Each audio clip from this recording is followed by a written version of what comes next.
Hi, this is Chase from CNC Commentaries, and today on CNC Movie Breakdowns, we're going to be talking about a film called Seven Psychopaths. Came out in 2012. It's quite the joy. I enjoyed very much. It's quite the bloody and darkly comedic film. I am joined alongside a fellow psychopath, Nando. How's it going? Hello. We're talking about Seven Psychopaths today. Yep. We're gonna need about 5 more on this podcast. Yeah, that way we can complete 7 and be really immersed in the movie. Yes. This Although one... I guess when we get into it, really, there's only 6 psychopaths in this movie. Well, I guess technically, but, you know, it gets to 7. Yeah. You know, however you do the math.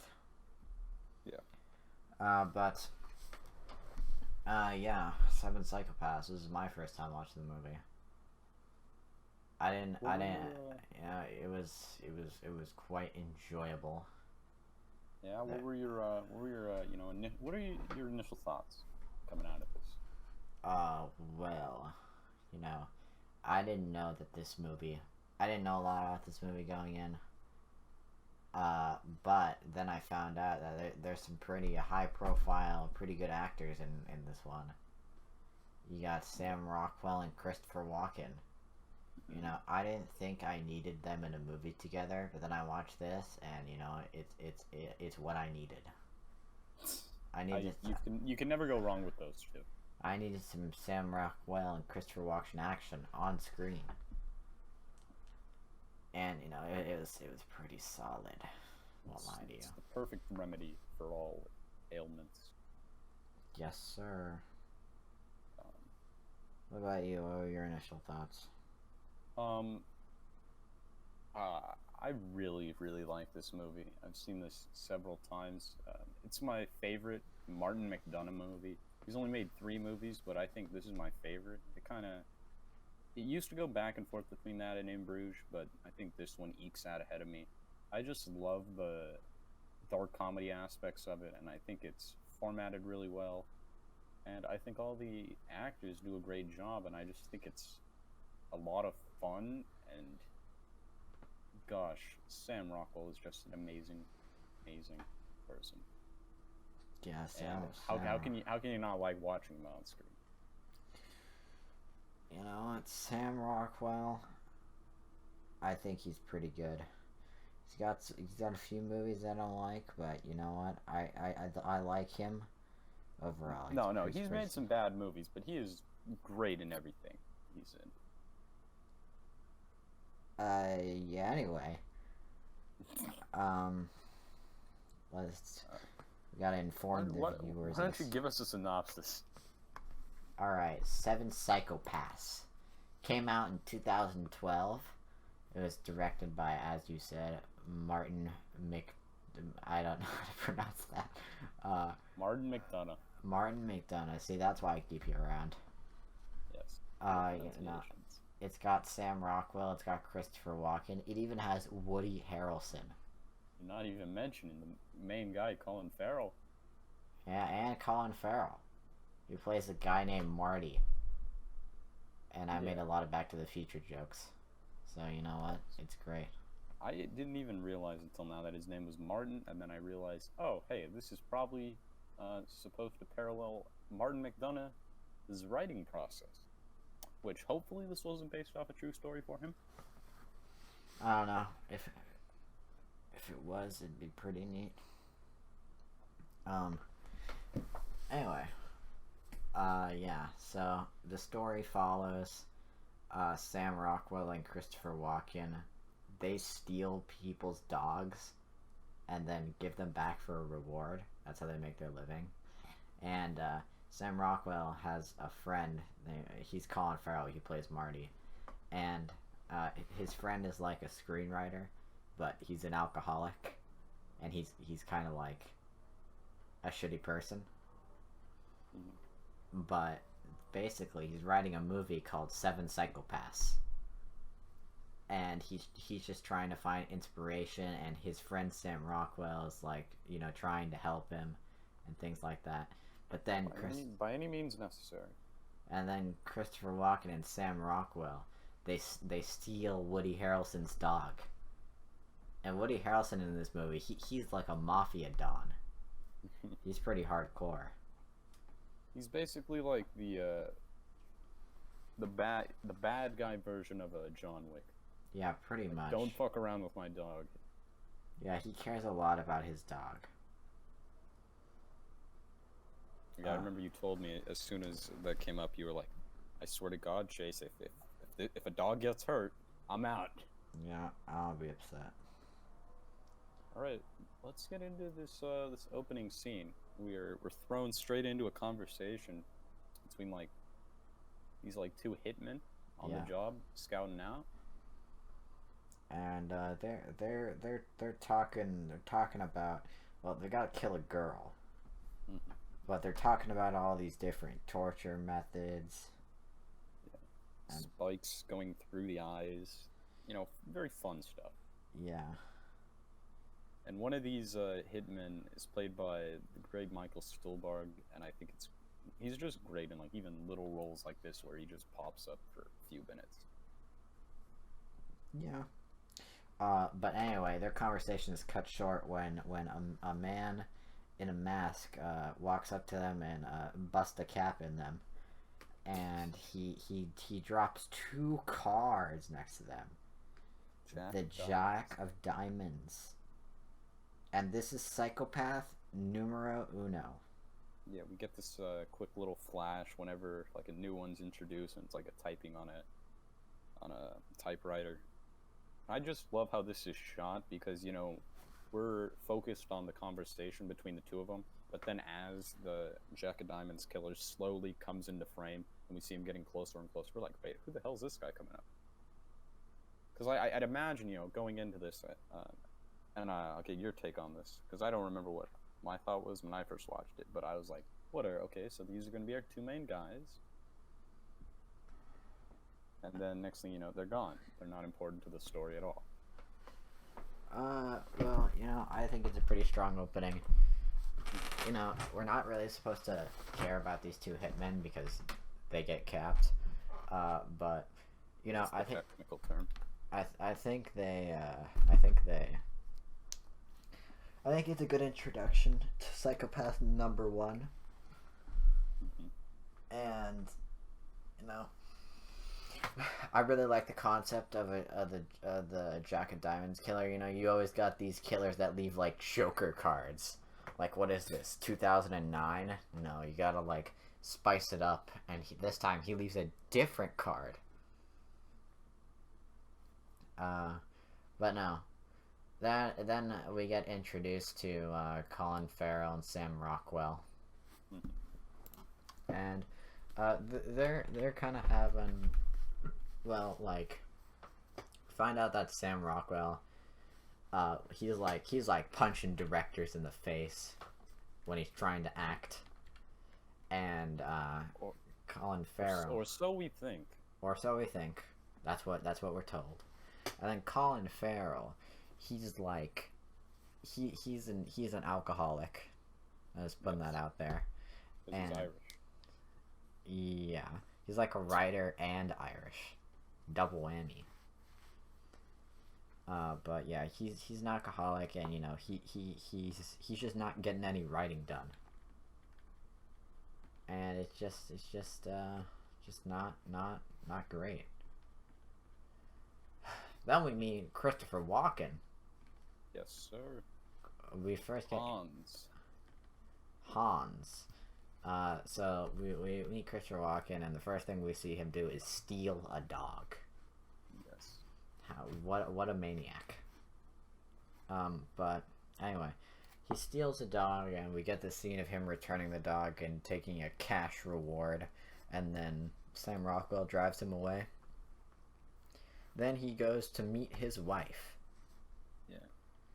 And his wife is like this black woman that's like confined to a bed. Yes, she has cancer. Yeah, she has cancer.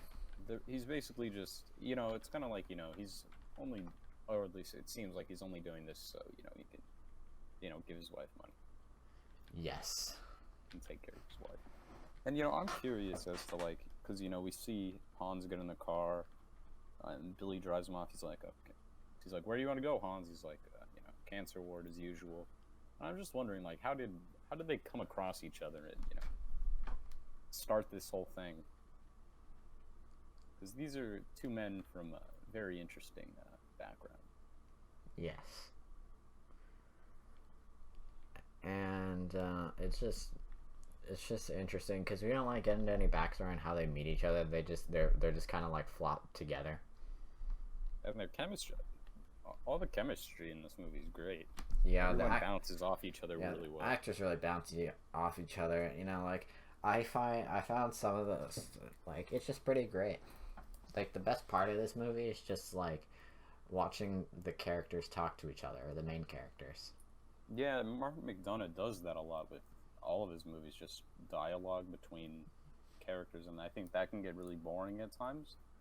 But I think there's some interesting conversations here, and I think, like, this is also, like, at points in this movie, since Marty's a screenwriter, that there are definitely some critiques on, like, the film industry at that time.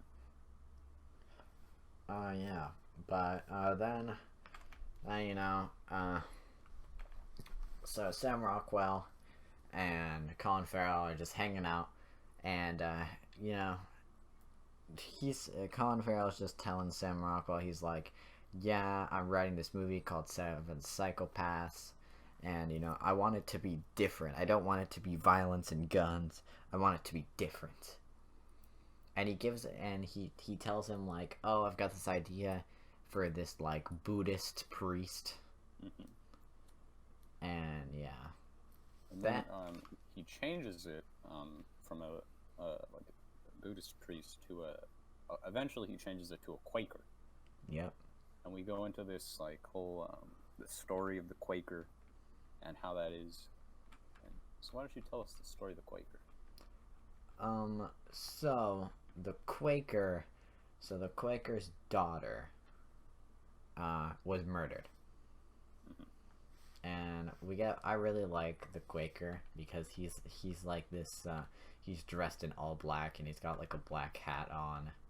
It's very ominous. Later, just the imagery at the end of the old Quaker played by Harry Dean Stanton in the hat. Very foreboding.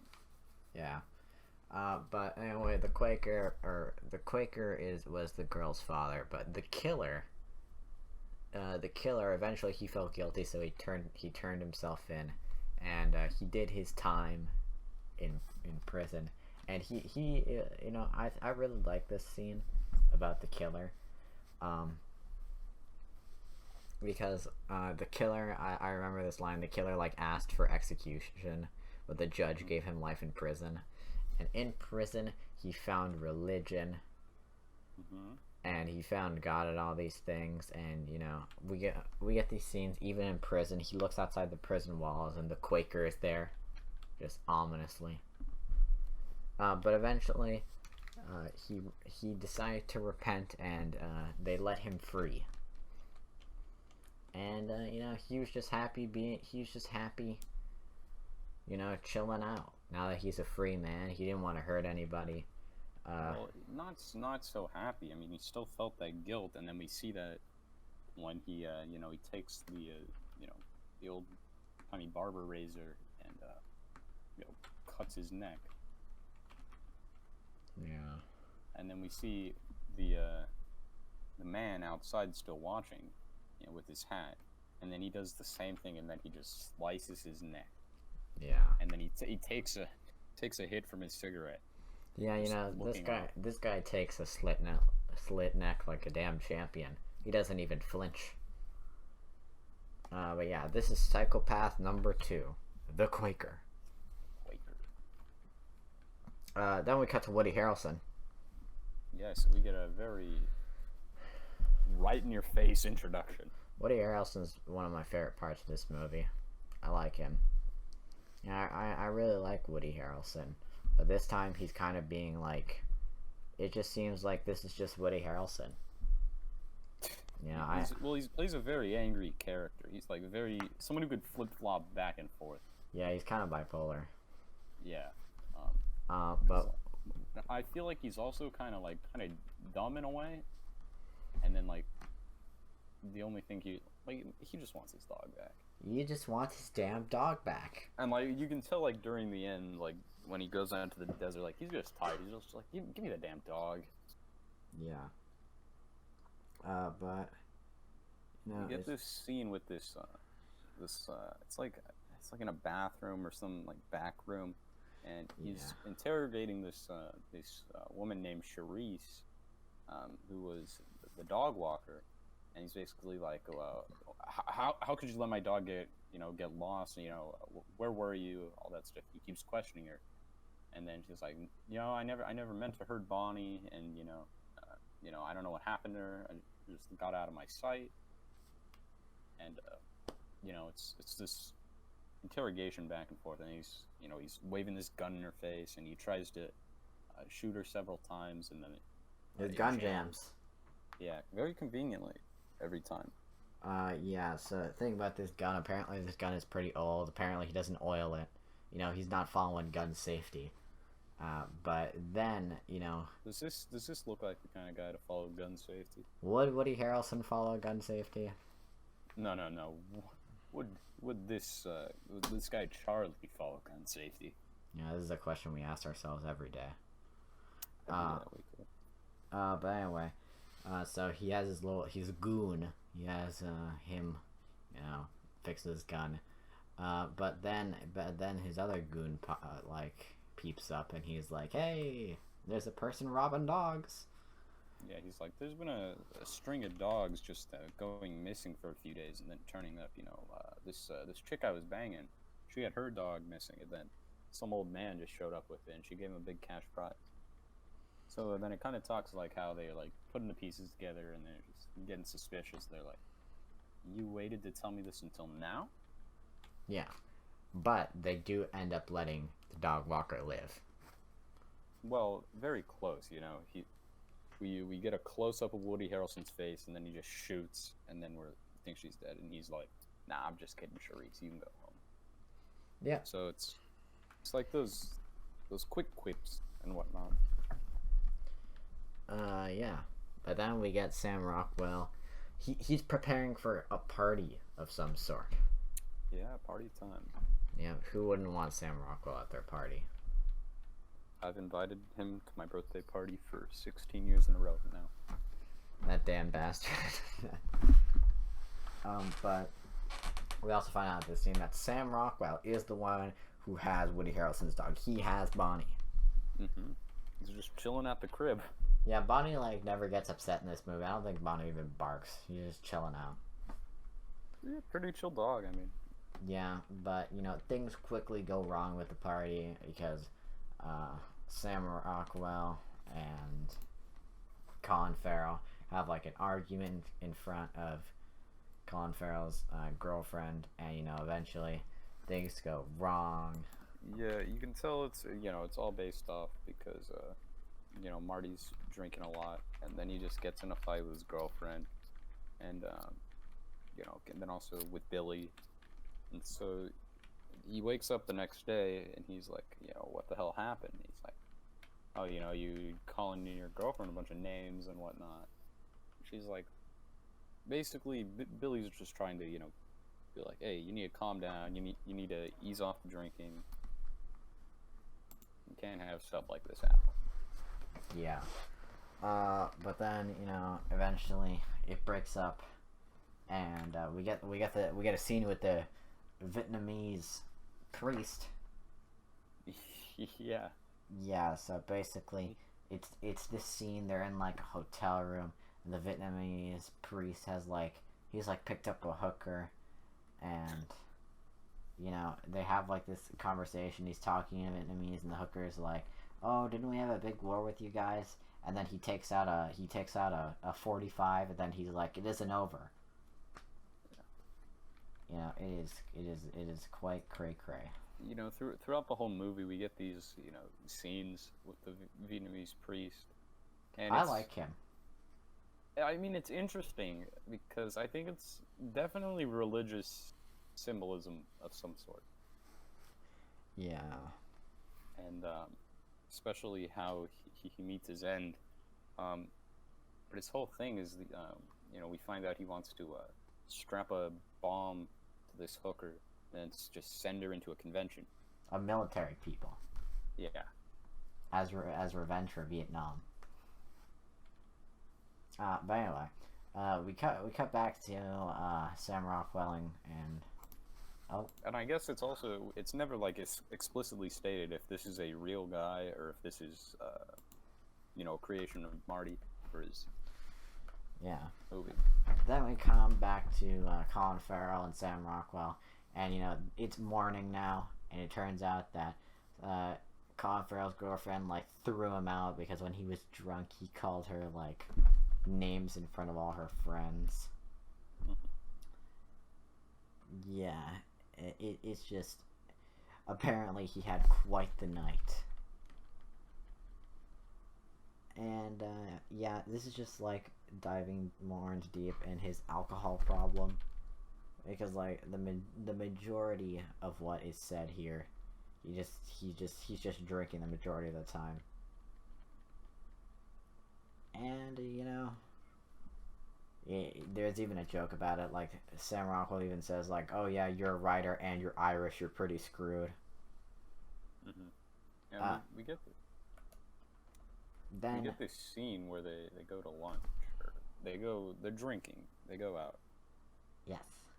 And that's when Billy, he pulls out a paper and he kind of tells him about the Jack of Diamonds killer, and be like, "Hey, you should use this guy for your movie."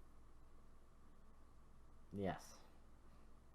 And Marty's kind of like, "Wow, that's actually a really good idea, Billy. You want to help me write this?" And so it's kind of like, another psychopath off the list. And yes. But anyway, then we cut to them hanging out at the place where they kind of this is where Sam Rockwell kind of stores the stolen dogs, and he hands Colin Farrell a copy of L.A. Weekly, and it turns out that he put an advertisement for more psychopaths in there. Yes, this is one of my one of my favorite scenes. He's like, he puts out the ad, and then he's like, "Well, don't get mad at me, goodbye," and then he just runs off. Yeah. And then Marty's kind of like, "Wait, what the hell are you talking about?" And he just looks. He's like, we hear it the Sam Rockwell voiceover. He's like, "Are you a psychopath, deranged, mentally insane? Well, then you might be able to help my friend Marty." And it's just, it's that great Sam Rockwell delivery. Yeah. But then the Woody Harrelson's goons, who are looking for the dog robber, they jump Christopher Walken, and they make Christopher Walken tell him where all the dogs are. And so he kind of comes back to the little facility, and Colin Farrell is just there. He's just chilling out. He doesn't know what's going on. He's just chilling, trying to ease his writer's block. Then all of a sudden, these people just pop up. Yeah, and so there are these mob guys with guns, and they're getting all hot and bothered. And but then psychopath number 1 comes out of nowhere, shoots the mob guy. He just shows up, execution style.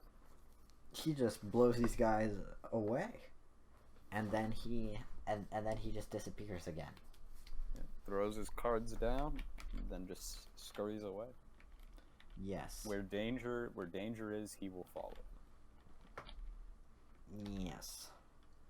But then these guys are all freaked out, and they're just like, "Oh, we can't go to the police. We gotta work together. This is our problem now." Well, and then Marty starts to realize oh hey, what kind of dog are they? What dog are they talking about? And then when he eventually goes back home and he sees Billy there, and he sees the dog, he's like, "Did you steal a fucking dog from like a hitman?" He's like, "I don't know, man. I just stole it from this chick down at the La Brea Tar Pits." Yeah. But anyway, so eventually Woody Harrelson finds the place with all the dogs, and he realizes that Bonnie isn't there with him, but he does find a letter from the hospital, and he eventually is able to track down the wife of Christopher Walken in this movie. Which, you know, it's kind of strange that of all the dogs to get special treatment without knowing it's this dog. Like, why isn't this dog with all the other dogs in that warehouse? Why is this one just chilling up in the apartment? Yeah. Then Sam Rockwell and Marty eventually they meet up with they're just walking down the street, and one of the best character introductions. And they just see this old guy holding a bunny. Tom Waits. It's Tom Waits. He's incredible. He's playing a psychopath. Zachariah Rigby. Yes. Tom Waits is one of those guys. Well, if you don't know who Tom Waits is, he's a musician. Really good musician. But if he like just shows up like every once in a while in movies and has like bit parts, and he always steals the damn show. Every time I see him in a movie, he is great. And you know, he doesn't have a traditional any type of background in acting. He just steals the show. Always a memorable character, and this is no exception. Yeah, and so basically they go inside the house, and the old man tells Marty the story, because he obviously saw their advertisement in the little magazine, and so he tells Marty his story. And basically, one time he was when Billy goes off, he says to go play tennis with his girlfriend. So it's just Marty and this who we assume is a psychopath. Yeah. And so basically his story is that he was robbing a judge's house. And when he went to the basement, he saw that there was 2 dead women in there, and there was one that was half alive. And the judge's name, or the half alive girl's name was Maggie. And eventually the judge came home, and him and Maggie just killed the judge. Yeah. And so they have an idea. They decide to just go around the country killing people who were bad people, like serial killers. Yeah, they're the serial killers. Yeah, it's quite great. And so we get like this little montage of them, like I think the first one is pretty good. They're like in an old car, and they're like baiting a serial killer by like making out in the car. But they have a plan to kill him, and they like burn him alive and shoot him up. And yeah. I don't know if it's actually Tom Waits like in these flashback scenes, but if it is, and that they did that makeup on him or whatever, he looks so young. Yeah. Like, all things considered. But yeah, this montage of them like going through going through time and killing different killers, and then we get this very interesting scene where they show up to this house with a ton of rabbits outside, and you wouldn't believe whose house it is. It's the Zodiac Killers. I mean, it's never explicitly stated it's the Zodiac Killer. In the credits, the guy's listed as, quote, the hippie. Yeah, but on the it's the Zodiac. Yeah, when he's very first introduced, he's got a little text blurb saying Zodiac. Yeah. And they burn the Zodiac Killer alive. Which if Tom Waits, I feel like if anybody can track down the Zodiac Killer, it's Tom Waits. Tom Waits is a man of many talents. That is true. But after this, Maggie divorces him. Yeah, the love kind of simmers with the kill. Yeah, and he's been looking for Maggie ever since, and he rescued a rabbit from the Zodiac killer. Yeah, I mean they like stab his hands onto a table and just engulf him in flames. Yeah, and it's funny because the Zodiac killer is like this old man who has like Gandhi posters on the wall. Mm-hmm. It seems that he's converted to a life of peace. Or at least that's what he wants, everyone to think. Yeah. But it's just, you see this image of this guy getting burned alive, and then there's a background that says peace. Yeah. But that's psychopath number 5 and number 6. Maggie and Tom Waits. They just based it off Tom Waits in real life. Yeah. Yeah. Then Woody Harrelson shows up to Christopher Walken's wife's little like hospital room. Mm-hmm. And he wants to find her husband. The wife originally like plays dumb.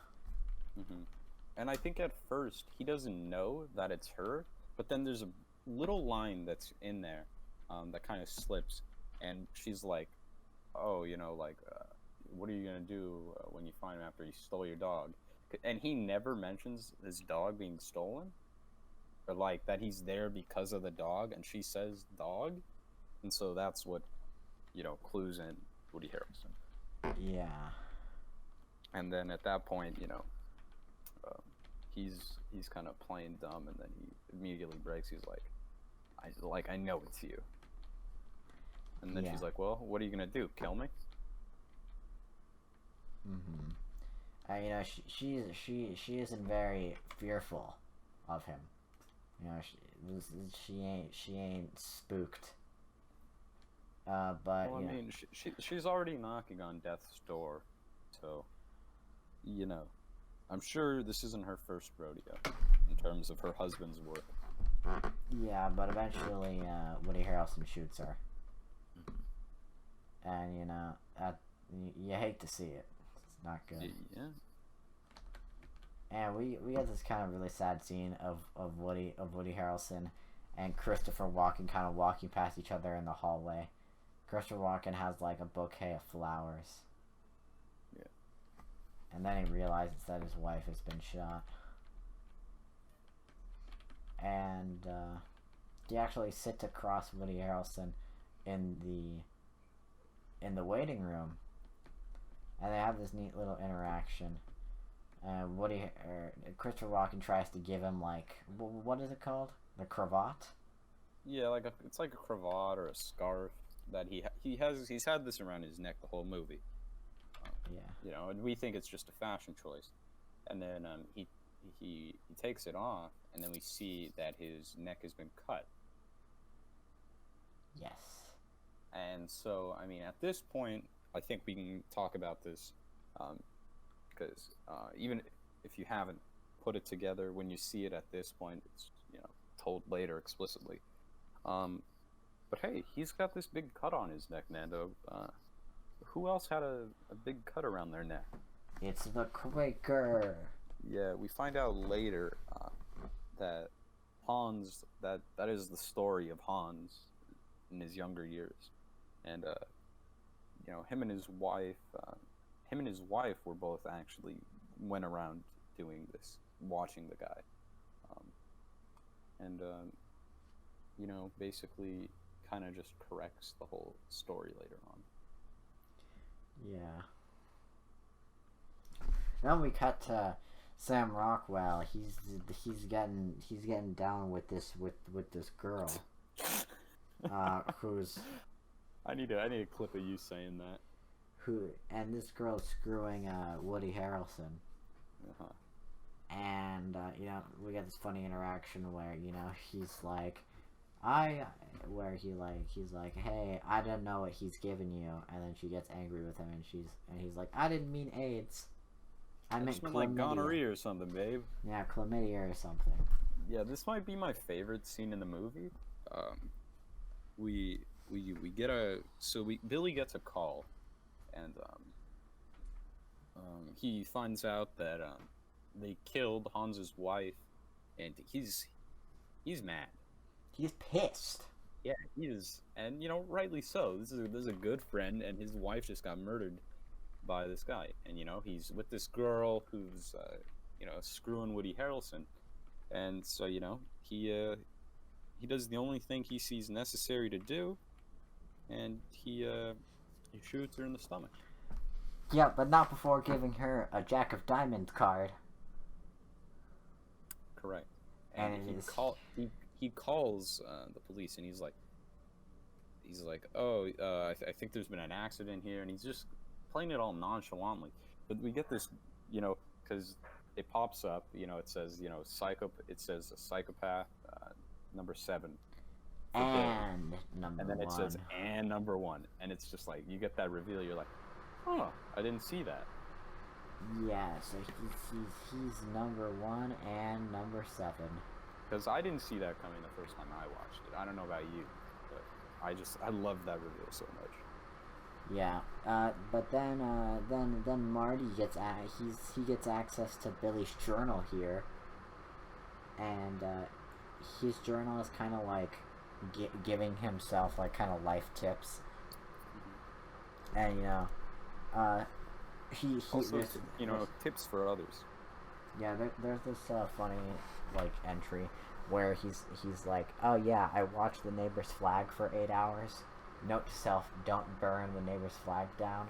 But then when Marty looks up at the neighbor's flag, it's just burnt. Yeah. And then he's kind of serial killer behavior. But then he gives himself more advice about his friends, and then it's just interesting to see into the mind of a serial killer here. Well, yeah, he's kind of like saying how he's been just wanting to help Marty, and that's like, I mean, it's not really stated that that's like the reason he started doing all this, because we don't know when he started as the Jack of Diamonds killer. Nope. But it's talks about now like how he kind of is like doing it to spur Marty's creativity and give him something to write about. But then he realizes as we hear this is like, maybe I should just back away a little bit, let Marty figure this out for himself. But man, I just wish he would stop drinking. Yeah. But anyway, so Sam Rockwell enters the house where Marty is, and he ends up getting him out of there in time. And it's certainly interesting. And then along with the dog and Christopher Walken. And the two most important assets. Yeah. And so they just they're just talking, and Marty finally asks Sam Rockwell, "Do you want to help me write Seven Psychopaths?" And it's a nice little scene. But it's just, and then we get to this bar scene where they kind of stop, and Christopher Walken and Marty have this conversation about like heaven and hell, and this is where we find out that Christopher Walken was the Quaker. He had his throat cut. It's kind of like, did you make that story up? And he's like, he pulls off the cravat. Yeah. He's like, it's like, oh, that was you.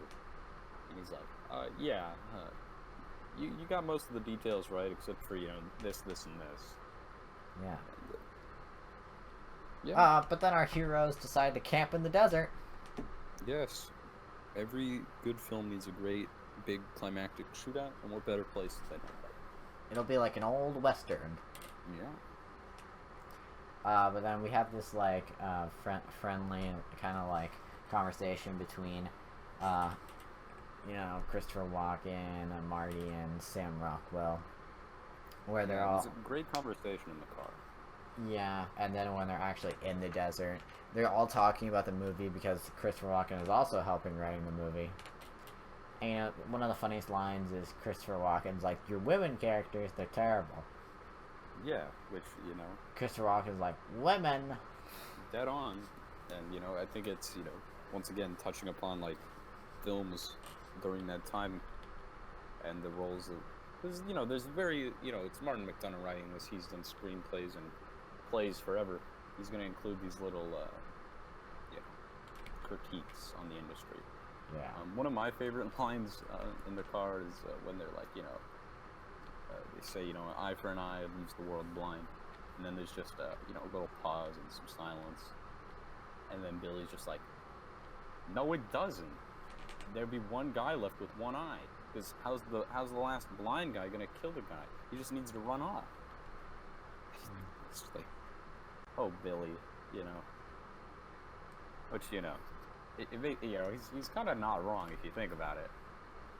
Right. Just needs to run a bit quicker, but, you know. Yeah, but, you know, time passes in the desert, and everybody's by a fire, and Sam Rockwell is telling him his version of the shootout. Oh, yes.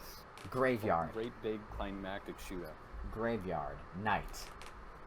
Psychopath number 1, Jacket Diamond's killer, is there with the dog, and he's arranged in exchange. He wants it all Like, to end. I can only imagine like how much Sam Rockwell like improvised in like these kinds of scenes where it's just them sitting around talking.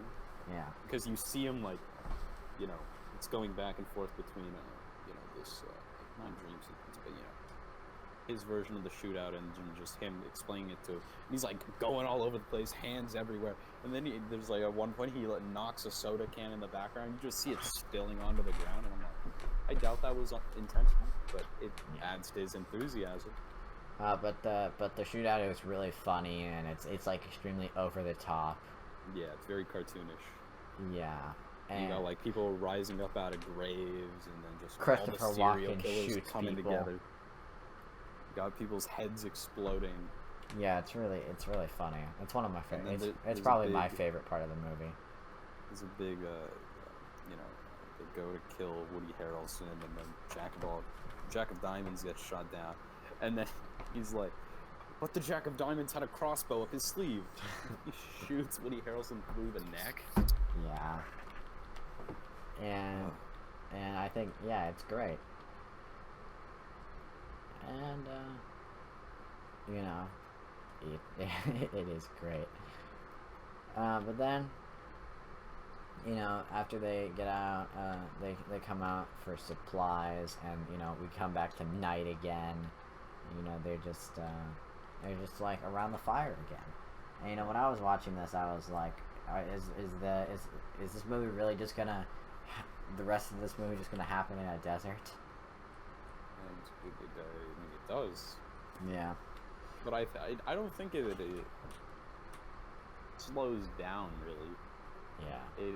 It keeps its pace, bro. Like it slows down a bit for a good reason, but I don't think it ever gets boring or like, you know, drudges down and just like, you know, sitting around talking. Yeah. Then Sam 30 Rockwell minutes. blows up the car. Well, yeah, you gotta throw a little bit of spice in there, and you know, blow up the car. We're not getting out of here. We need the shootout to happen here. Yeah. And so Sam Rockwell also informs them that he has called Woody Harrelson and has told him their location. I think Billy is like unintentionally kind of arrogant, but it's just through his own like kind of just foolish stupidity, because he's always like, you know, no, I want this movie to end my way. Yeah. And so he's just doing all these things, you know, he's going out killing people, he's blowing up the car. He literally calls Charlie and he's like, "Hey, we're right here. Come meet us. No guns." Yeah. And so, you know, you know, the other two aren't very, you know, exactly happy about it. And you know, they kind of get into an argument, but you know, eventually they're like, "Okay, we're in this now. We gotta commit now." Yeah. No going back. Yeah, so... yeah, eventually, Woody Harrelson does show up. Oh, and meanwhile, Bonnie's just chilling through all this. Bonnie is just chilling through all this. So, yeah, Woody Harrelson shows up, and, you know, you expect this climactic shootout, but in the end, Woody Harrelson really does show up alone and unarmed. Oh, not really, because, and you know, he doesn't have guns, but he does have a flare gun. And he was gonna, you know, it's obvious he was gonna use this flare gun to signal to his guys waiting at the, you know, the gas station or whatever, and then eventually come and, you know, reinforce. Yeah, and I think it's really funny because he didn't bring like any actual guns, and Sam Rockwell is so convinced that he was gonna bring a gun, and he just shoots him in the back. Yeah, he's like, you really didn't bring a fucking gun? No. How are we supposed to have a big shootout if you didn't bring a gun? Like, man, Woody Harrelson's just laying on the ground. He's like, hey, man, you said no guns. I didn't bring a gun. He's like, hi, Bonnie. Yeah, and then he finds the flare gun. And then he's like, see, he brought a gun. One little thing that's like repeated throughout this whole movie that we didn't bring up yet is how Billy, every time he goes up to Bonnie, he's always like, up top. Yeah, he's like, paw. Yeah, he's like, paw. Paw. It's so good. Yeah. But then Christopher Walken is walking through the desert, and he comes across Woody Harrelson's goons. Yep. And, you know, he's just tired of it, so when one of the goons says to put his hands up, he's just like, I'm not putting my hands up. I don't care. Like, no. He's like, no. What are you gonna do? You gonna shoot me? Yeah. Then they kill Christopher Walken. Yeah, these heartless bastards have the nerve. Kill. Two mice. And hey, it's not time for that yet. Yeah, we kind of made a joke about it, but we were like, you know, his specialty is just talking people down, and he can disarm you within 11 minutes, and then make you shoot yourself. Talking into suicide within 11 minutes. Yeah. No, but we see Hans start bleeding out onto the floor, and then we're like, well, this is the end of Hans. Yeah, you know what? It is quite unfortunate. And then these boys start riding off to go help. Yeah. But you know, Marty's he wants to take Woody Harrelson to the hospital because he feels like that's the right thing to do. And you know, eventually, I must say the biggest thing in this movie I do not condone is how Marty is drinking and driving, even if it's out in the middle of the desert. He is for shame. Yeah. Out of all the activities in this movie, that is the worst. Yeah, but then Sam Rockwell shoots the flare gun and the goons ride off to him. And, you know, eventually Marty gets stopped and, you know, they hold him off at gunpoint. And, I love how Billy, he's like, oh, you know, I labeled this gun here. This one's for you, this one's for you, this one's for you. Yeah. And then, later on, he's, you know, just hiding out in this little spot, and he's got all the guns. And he's shooting, and then he's like, hey, you know, they're like, no, I know that gun's empty. It's like, no?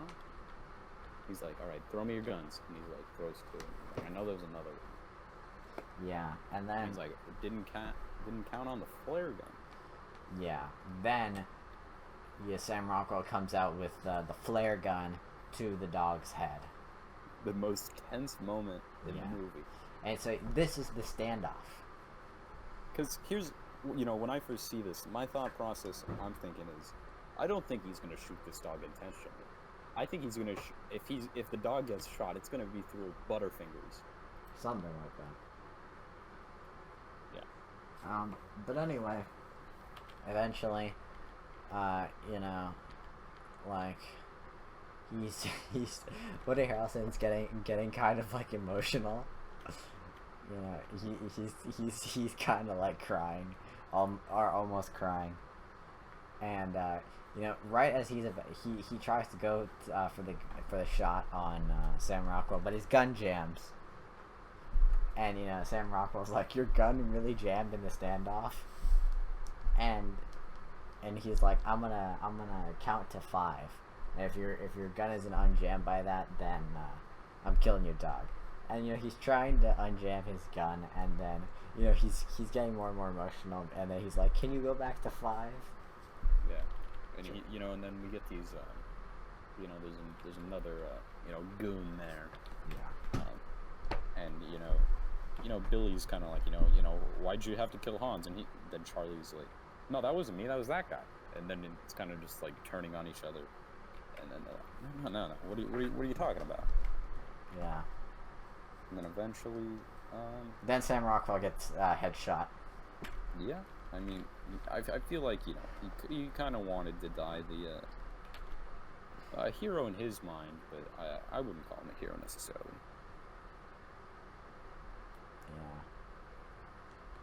Yeah. And anyway, then they let Marty go, and Marty's driving by, and he finds Christopher Walken's body, and he finds out a recording that Christopher Walken did about the Vietnamese priest. Yeah, because of course Christopher Walken just he can manifest tapes of himself after death to play. Yeah, and so he has this conversation about and we kind of get the scene with the Vietnamese guy.